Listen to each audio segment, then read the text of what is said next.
think. What's the latest? Just on the Saquon thing. I just got a text that Chicago's driving the price up and Philly's out. I don't know if that's true or not. Which I don't know if I'll make a couple calls. I don't even know if that's gonna happen, but I have a tough time sleeping if Saquon goes to Philadelphia. I'll tell you that. As I've told you, just being out. I've been around enough players. So, but he's the most popular player we have by far. yeah. Well, John Mara, those sleepless nights are probably the most accurate call that you guys made in free agency, as Saquon Barkley steamrolled over his former team and the Philadelphia Eagles defeated the New York Giants by a final score of 28-3.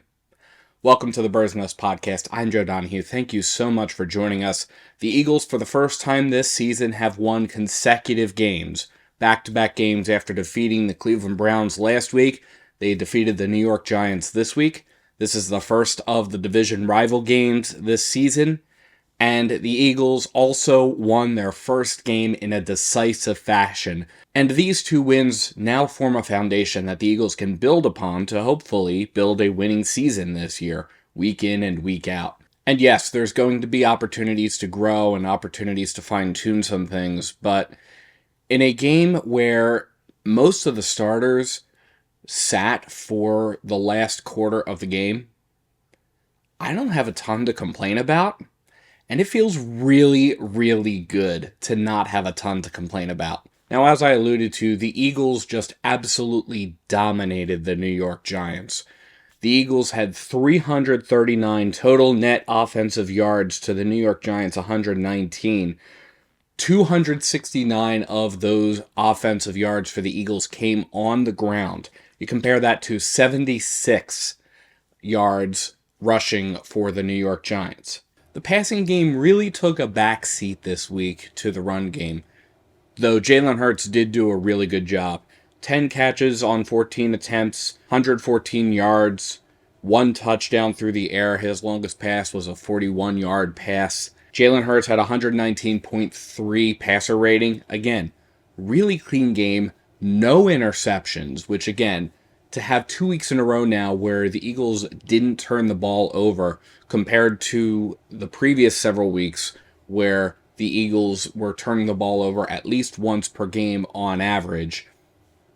And that extended even into the back half of last season. To have 2 complete games with no turnovers for Jalen Hurts, that is definitely a solid foundation to build upon. But again, the real star of the running game this week, Saquon Barkley going up against his former team, 17 carries for 176 yards. His longest run was a 55-yard run that really just set the tone for how this Eagles team was going to operate over the course of the game. Kind of sputtered a little bit early, but once the Eagles got going, they got going on the ground. Among the receiving core, A.J. Brown continued to be the favorite target. 5 catches on 5 targets for 89 yards, including the Eagles' only touchdown through the air, and Jalen Hurts' longest pass of 41 yards. Saquon Barkley got into the mix in the passing game, 2 for 3 for 11 yards. Kenny Gainwell got an 11-yard catch. There were a number of other targets that factored in there as well. And the defense, when the Eagles' offense wasn't on the field, continued their dominating performance. Daniel Jones was 14 for 21 in the passing game for 99 yards. He was sacked 7 times. 7 times. The Eagles haven't sacked anybody nearly as much as the Eagles got to Daniel Jones this season. And for a while there, Daniel Jones was actually the Giants' leading runner. He ran 5 times for 20 yards. His longest run was a 9-yard scramble. Now, ultimately, Tracy would overtake him, 6 carries for 23 yards. Just like with the Eagles in the last portion of the game, the New York Giants sat most of their starters, so Drew Lock came in. Drew Lock was 3 for 8 in the passing game. Really didn't do a whole lot to do anything in that regard. And again, the New York Giants did not have an offensive touchdown, which makes 2 weeks now where the Eagles defense has not allowed an offensive touchdown. You had Nakobe Dean with 11 combined tackles, including 2 of the Eagles' 8 sacks. They did get to Drew Lock one time in the sack department. So 2 of the Eagles' 8 sacks. Zach Baun, again, showing why he's on the team. 6 combined tackles. Darius Slay, Reed Blankenship, Cooper DeJean getting in the mix. Jalen Carter got 2 of the sacks on Daniel Jones. Nolan Smith, Bryce Huff, and Jalix Hunt also getting in the mix in the sack department, each getting a sack apiece. And those of you who are fans of Jeremiah Trotter Jr., he lit up the stat board in the regular season for the first time. 2 combined tackles. Yes, there are some things that we need to grow from, that need to be evaluated, that need to be looked at.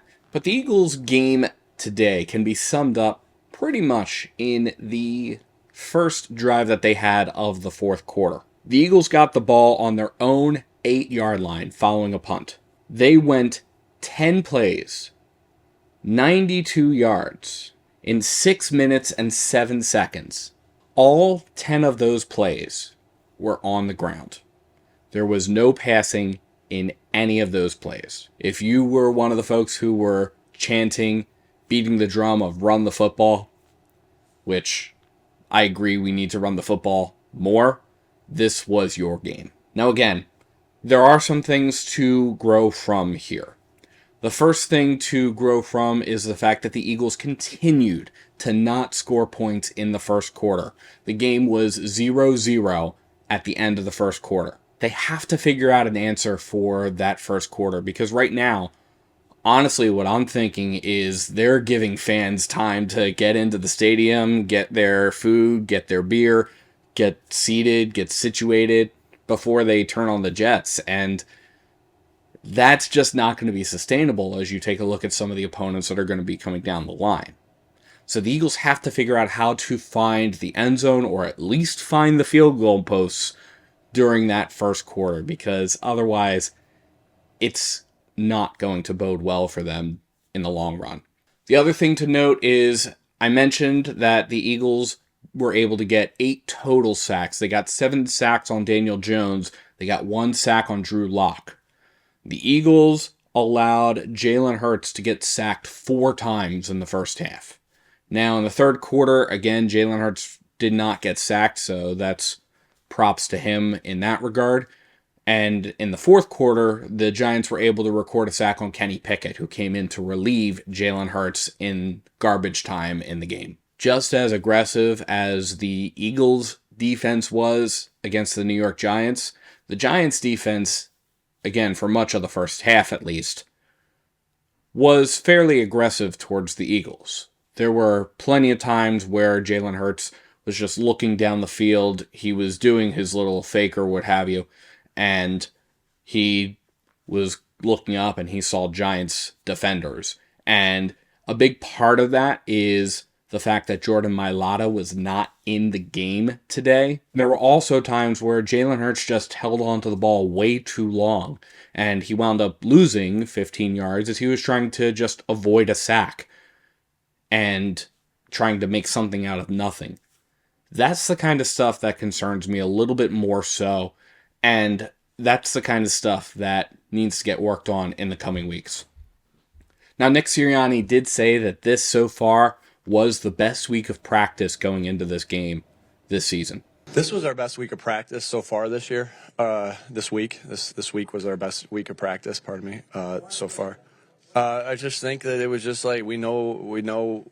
It takes what it takes. Jalen always. I love when Jalen says that. It takes winning takes what it takes. I love when Jalen says that because it's true. Like, there's a price to pay to win, right? You can't just and so I think that they all saw that. They practiced their butts off, and I took care of them a little bit later in the week because of the energy and the effort that they had in practice. But there was some good back and forth in practice. I can't say enough for the scout team guys.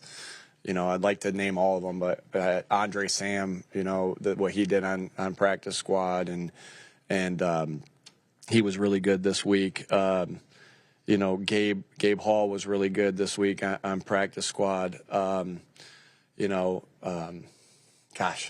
Kenny Pickett did a really good job on practice squad this week. TD Davis, he did a good job this week on practice squad. And so it was just, man, I wish I could sit here and say every one of them.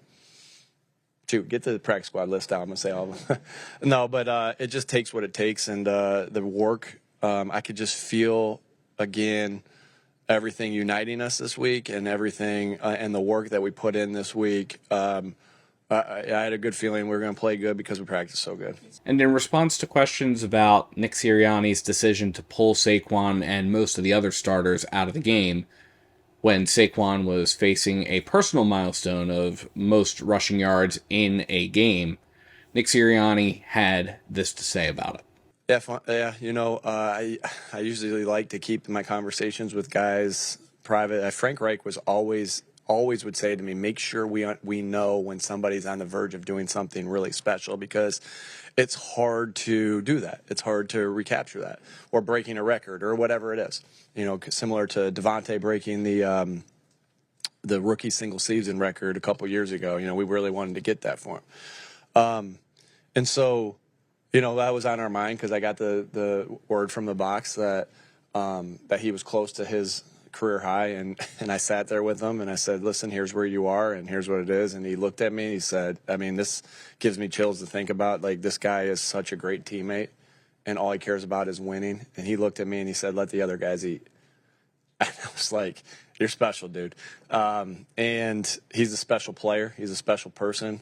I read all the stuff that all the Giants players were saying about him, and no one said anything. Like I said, it was going to be war, but they all love him. And I know this football team loves him. Man, when somebody's selfless, like you talk about team and the things that it takes to be a team, selflessness is a big part of it. And that guy's selfless. That guy's a baller, and I can't say enough good things about him.